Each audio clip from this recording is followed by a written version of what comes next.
What is Atyahara? How you are going to assess that one? How to assess the Atyahara? Again, when it comes to the concept of Ahara, there are numerous.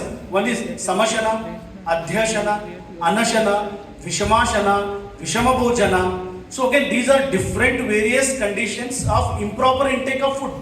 So these will also affect the status of the individual. If the person is taking Atyahara, excessive intake of the food, Atyahara. Alpahara, Anashana, not at all taking the food. Vishamashana, taking Bahu Alpamva, Kale Akaleva. Any? Sometimes taking excessive amount, sometimes taking less, sometimes taking at right time, sometimes taking at the Akala. So if you have this will come under the category of Vishamashana. Samashana, taking Hitakara, Ahitkara combined and having the thing. Patya, Patya, Ekatra, Samai, Ekatra. So, taking both the things together and consuming, that is Samashana. So, everything we need to see. So, if the person is suffering from the diseases, that may be because of this like of conditions.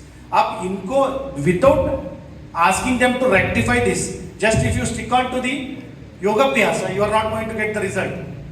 So, Shastra says that first we need to address the cause. Nidhana Parivarjana. Nidhana is nothing but the cause. First you need to take out the cause. Then focus on the prescribing thing. If you don't see the Nidhanas, again obviously whatever you are going to advise, it may give result for some time, but not for the longer time. Nidhana Parivarjana is the ultimate. Prageva Pratikurvantyo Rogabhyo Sukhakamivi. So before occurring of diseases, if you remain active in vigilant intake of ahara vihara, then obviously you will remain healthy. Prevention is better than cure, what we say. So that same thing. So first we need to see the cause of the particular condition, and cause should be advised. So especially for common ailments, these are some of the causes related to the ahara. Excessive lena, untimely lena, so uneven lena, combination of compatible, incompatible food together. So these will come under the ahara. Vihara, obviously, when we say about vihara, again, many viharas are there which will give rise to the lots of common ailments. Again, you need to say, you are advising Jalaneti for allergic rhinitis. That is good one. We agree, research says that. But if you don't address to remain away from the dust, then how come it is possible that the person will be remain healthy and he will be permanently relieved from the rhinitis like complaint? So you need to even focus on the nidhana of vihara. So that you need to see, okay, if the person is having the habit of going outside, then you need to recommend certain lifestyle modalities which what Shastra says to prevent himself to exposure to the dust, smoke in such a way. And even alasya, ayasa, excessive doing physical activity is good. We know that it maintains your metabolism, digestion and metabolism. How much you need to do, that concept even we need to know. Because nowadays many reels or many videos we are seeing that many people lost their life while doing the physical activity. Many very famous celebrities. It may be the Siddharth Shukla of the Big Boss or Power Star Puneet Rajkumar. They are all very active. But even soon after doing the physical activity, while doing physical activity, many people they lost their life. But reason what is, again it is unknown, but some people they predict that one, that may be because of uncontrolled practice of Vyayama. For everything there should be a calibration. So Ayurveda Shastra says that how, when, how much you need to do the exercise, they clear cut mention. Even research also says that Sharira Ayasa Jananam Vyayamam Upajayate. Any activity which gives the ayasa to the body is called as Vyayama. But if you start running continuously, running is exercise, even continuous running will also give rise to the ayasa. So whether it is Vyayama, but Shastra to वही बोल रहा है, शरीर आयास जननम कर्मम व्यायाम उपचार. Then again we need to think what exactly, another reference what we get from the Shastra you need to see.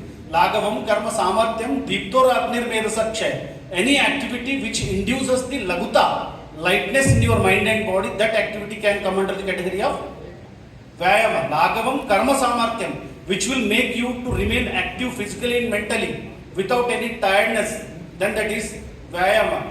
Lagavam karma samartyam deeptor apnirmedasakshaya. which will ignite your Agni, which will ignite your digestion metabolism.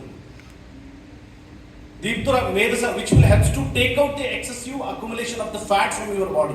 Medasa Kshaya. Again they says that even though that Ardha Shakti, Ayurveda says that whenever you are practicing your exercise, it should be always half of your capacity. Research also says that. And again there are numerous parameters you need to use to see the what is the absolute quantity of the exercise to the particular person. Ayurveda Shastra says, even Yoga Shastra also says that excessive doing any kind of yoga abhyasa will lead to the ayasa, again which may affect your body adversely. So in such a way, so when it comes to the vihara, ayasya and not at all doing the work, alasya hi manushyanam sharirastha mahana ripu, alasya not at all doing, again it will also of your digestion metabolism which will give rise to the ailments. So in such a way, every etiology factor what I mentioned in the Sharirika Karana has its own impact on cause of the diseases. So first we need to see, again when it comes to the Nidra, again Ati Nidra, Anidra, Akala Nidra, so that we need to understand and we need to see and we need to advise. So Vega Dharana, and the Ayurveda says that Rogaha Sarve Api Vega Dharanam Udhiranam Cha. If you withhold all the natural urges, or if you forcefully expel the natural urges, it will also give rise to the roga, sarva roga, even cough, cold, jobi, because constipation will lead to the even rhinitis like complaint. Shastra says that. It may not be proven in the research, but Shastra says that. So first again, then you need to see what is the cause of the rhinitis. If it is a constipation, first you need to relieve, you need to advise some yogic diet which helps to relieve the constipation.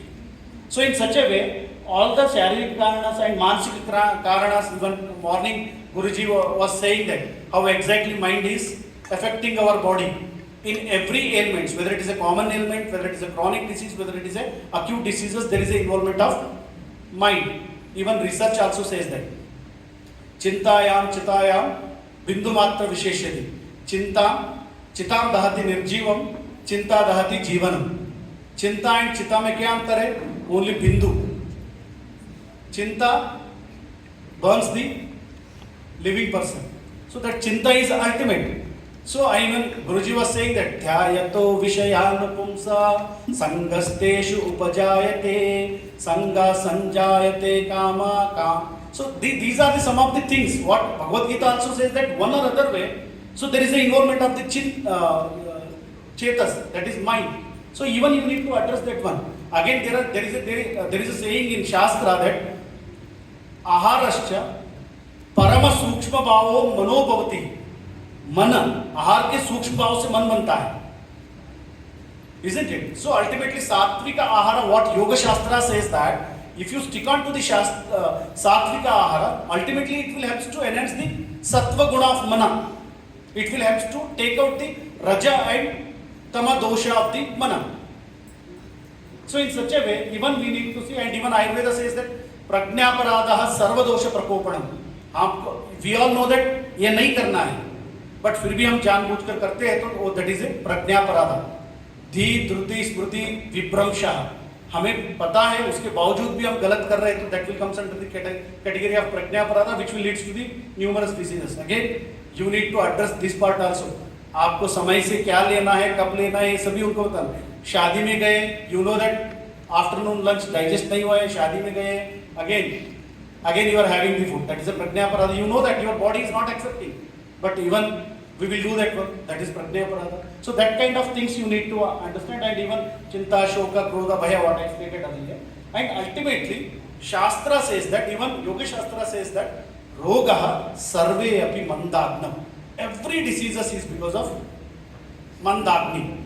Mandagni, sharirika agni, medagni. If you don't have what awareness, consciousness, even it is Agni is low, your Vedagni is low.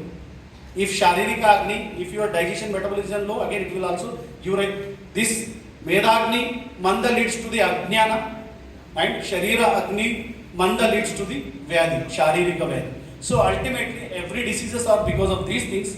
So you need to see in which status person is there, and these are the some of the samanya vyadhi what classically we get like hikka, shwasa, kasa, chora, shula, chardi, atisara. So here one thing I want to say, why when we are taking yoga as a therapeutic hikka, because I already quoted the reference from the hatha yoga. They says that especially dautik karma, shwasascha, kasascha, again shwasa. What is shwasa? It's not that just general respiratory derangement. Shwasa, again there are 5 types of shwasa Veda. Kasa, 5 types of kasa. Chinna shwasa, mahashwasa, tamaka shwasa, pratamaka shwasa. Again in such a way, numerous types of kasa, shwasa are there. Until and unless you don't see this one, again yoga therapy sometimes it may affect body adversely. So if the person is victim of kafaja kasa, kafaja shwasa, at that time you can opt the practice of shat karma. You can opt the practice of heating pranayamas like surya anuloma viloma, surya bhedana. If the person is suffering from pittaja kasa, pittaja shwasa, you can't advise the surya anuloma viloma, chandra anuloma viloma. So in such a way, so every status you need to see the which kind of kasa, which kind of shwasa, shastra what says, accordingly you need to advise. क्योंकि हम बहुत सारे